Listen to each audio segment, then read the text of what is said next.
Hello friends, আমি দেবজ্যোতি। তো আজকে আমরা কথা বলবো আমির খানের সিতারে জামিন পারকে নিয়ে, যেটা আজই রিলিজ করেছে। আমি একটু আগে দেখে এলাম। তো কেমন লাগলো আমার সিনেমাটা?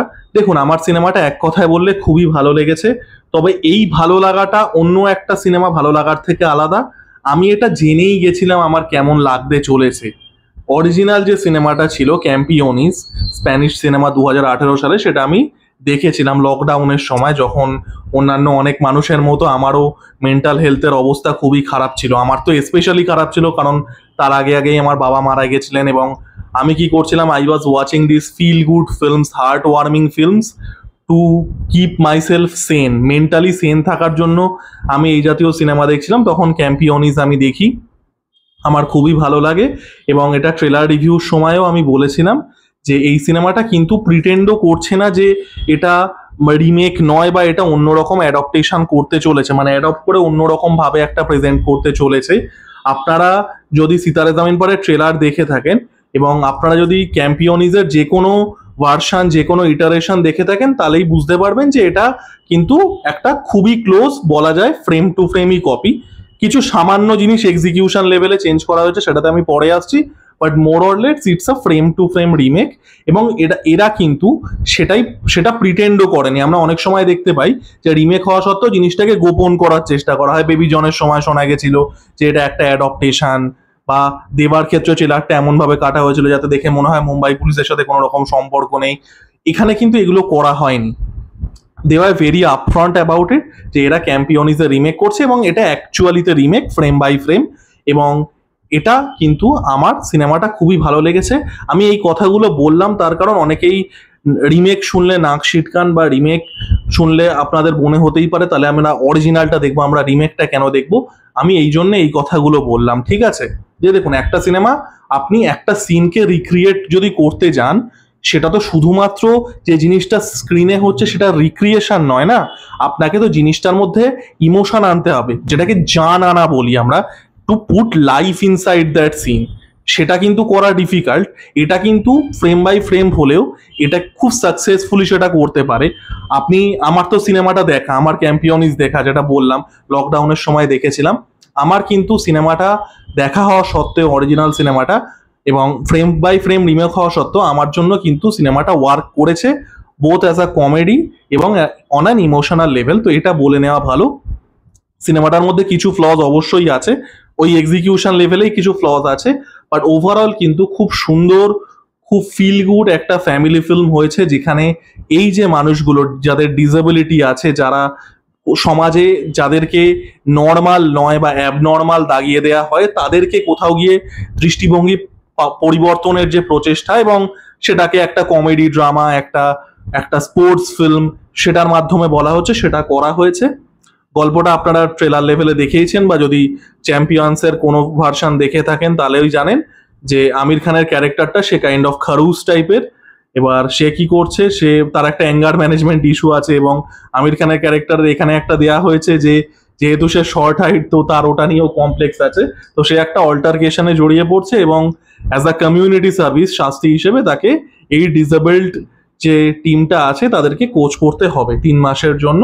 এবং সেটা থেকে এই সিনেমাটা, এবং এটা রিয়েল ইনসিডেন্টের ওপরে বেস করা। তো সিনেমাটার পজিটিভ দিক, নেগেটিভ দিক দেখুন।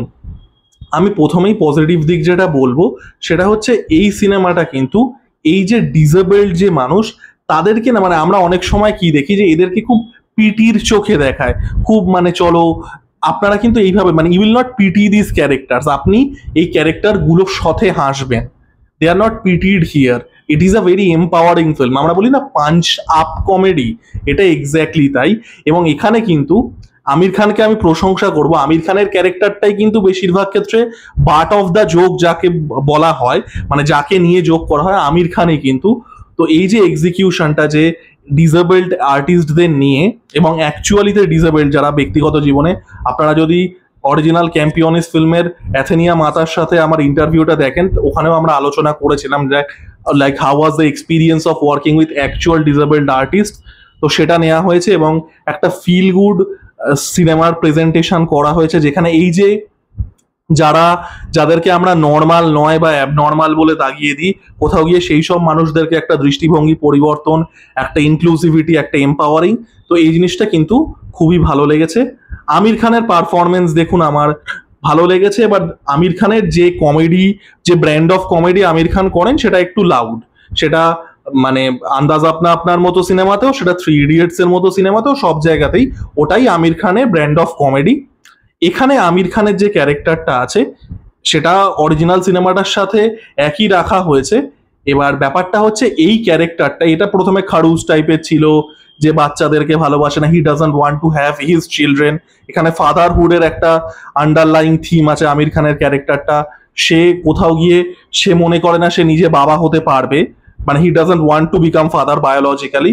তো তার যে একটা এভলিউশন, এবং কোথাও গিয়ে এই যে টিমটা যাদেরকে ইনিশিয়ালি সে পাগল ভাবতো বা অ্যাবনর্মাল ভাবতো, তারাই কোথাও গিয়ে তাদের সন্তানের মতো হয়ে যাচ্ছে, এবং এই যে ক্যারেক্টারটার ট্রান্সফরমেশন, এটার ওপরেই সিনেমাটা দাঁড়িয়ে আছে।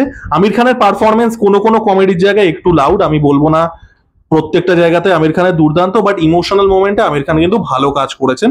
কমেডিটা একটু হিট অ্যান্ড মিস লাগতে পারে আমির খানের পার্টটা আমি বলছি, বাট ওভারঅল কিন্তু কাজ প্রত্যেকের ভালো। এবং আর একটা কথা কিন্তু বলতে হবে, এই যে ডিসেবলড আর্টিস্ট যাদেরকে নেওয়া হয়েছে তাদের কাজও কিন্তু ভীষণ ভালো, মানে you will root for this characters.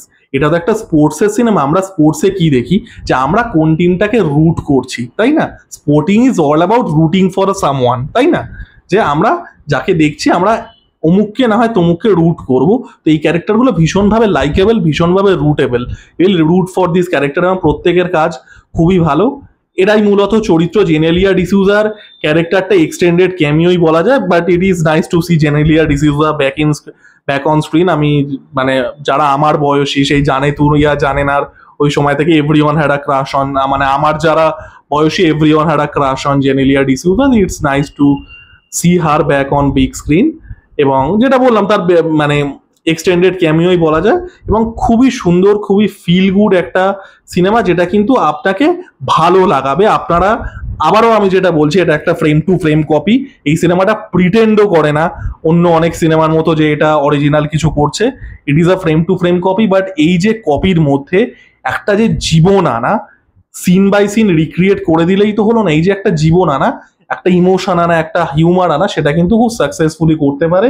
এবার আমার নেগেটিভ জিনিস এক্সিকিউশন লেভেলেই দুটো মনে হয়েছে। একটা হচ্ছে এই সিনেমাটা, যেটা আমি বললাম আমির খানের এই যে ক্যারেক্টারটা ট্রান্সফরমেশনটার উপরে অনেক ফোকাস করে। এবার সেটা স্বাভাবিক হবে, কারণ আমির খান একজন সুপারস্টার। তো এটা কখনোই হবে না যে এটা শুধুমাত্র এই টিমটাকে ফোকাস করবে, যেটা অরিজিনাল সিনেমাতে আমরা দেখেছিলাম যে শুধুমাত্র ডিসেবলড অ্যাথলিটসদের নিয়ে ফোকাস করছে। এখানে সেটা হবে না। এখানে আমির খানের এই যে ট্রান্সফরমেশন, এটার উপরে অনেক ফোকাস করা হয়েছে। আর সেকেন্ডলি আমি যেটা শুরুতেই বললাম, আপনারা হয়তো অনেকে জানেনও, যে এটা একটা রিয়েল ইনসিডেন্টের উপরে বেস করা একটা রিয়েল টিম ছিল, যেখানে একজন আমেরিকান বাস্কেটবল কোচ অ্যাকচুয়ালিতে তার কমিউনিটি সার্ভিসের জন্য তাকে একটা এরকম ডিসেবলড বাস্কেটবল টিমের কোচ করতে বলা হয়, and they had a very successful team, এবং সেটা থেকে ক্যাম্পিয়নিস অ্যাডপ্ট করা হয়। তো এই অরিজিনাল সিনেমাটাতে বাস্কেটবলটার উপরে অনেকটা বেশি ফোকাস ছিল, এখানে সেটা একদমই করা হয়নি। মানে বাস্কেটবল মানে জিনিসটাকে খুব একটা ভালো দেখানোও হয়নি, আর বাস্কেটবলটাকে ফোকাসও করা হয়নি। মানে এই ক্যারেক্টারগুলোর ওপরে এই সামাজিক যে দৃষ্টিভঙ্গি পরিবর্তন এবং আমির খানের যে ক্যারেক্টারটার এভলিউশন হচ্ছে, এইগুলোর ওপরেই ফোকাস করা হয়েছে। অরিজিনালটায় বাস্কেটবলের ওপরে ফোকাসটা বেশি ছিল, এবং যেহেতু আমির খানের ক্যারেক্টারটার ওপরে ফোকাস বেশি করেছে, অন্যগুলো ক্যারেক্টারের উপরে ফোকাস করেছে, ফোকাস করেনি তা নয়। তো রান টাইম অনেকটা বড় হয়ে গেছে, রান টাইম কিন্তু ছোট হতেই পারতো লাস্টে একটা স্টেজের পরে গিয়ে। কারণ এটাতে দেখুন, এটা তো খুব একটা আনপ্রেডিক্টেবল সিনেমা নয়, এটা মানে খুবই প্রেডিক্টেবল একটা সিনেমা। এই জাতীয় সিনেমা প্রেডিক্টেবলই হয়। তো রান টাইম কিন্তু একটা স্টেজের পরে একটু ফিল হয়।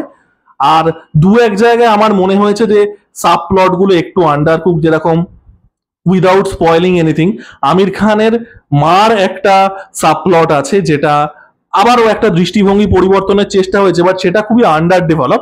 সেটা ইন টার্মস অফ মেসেজ হয়তো ভালো, বাট জিনিসটাকে ভালোভাবে ডেভেলপ করা হয়নি। তো এরকম কিছু ছোটখাটো ফ্লজ আমার মনে হয়েছে, বাট ওভারঅল আমি বলবো এটা কিন্তু খুব সুন্দর, খুব হোলসাম একটা ফ্যামিলি ফিল্ম হয়েছে। সপরিবারে দেখলে প্রত্যেকের ভীষণ ভালো লাগবে। এবং যেটা আমি প্রথম থেকেই বললাম যে এটা absolutely frame by frame remake. আপনারা যদি ক্যাম্পিয়নিস দেখে থাকেন, absolutely frame by frame remake, but তাহলেও সিনেমাটা কিন্তু ওয়ার্ক করে। আমি ক্যাম্পিয়নিস দেখেছি, আমার কিন্তু খুবই ভালো লেগেছে। ভেরি হোলসাম ফিল্ম, আপনাদেরকে ইমোশনাল করবে, আপনাদেরকে হাসাবে এবং সপরিবারে দেখার মতো কিন্তু খুব সুন্দর একটা সিনেমা। এই ছিল আমার রিভিউ। আমার ভিডিওটা কেমন লাগলো জানাবেন। লাইক, কমেন্ট এবং সাবস্ক্রাইব করে আমার পাশে থাকুন। ধন্যবাদ।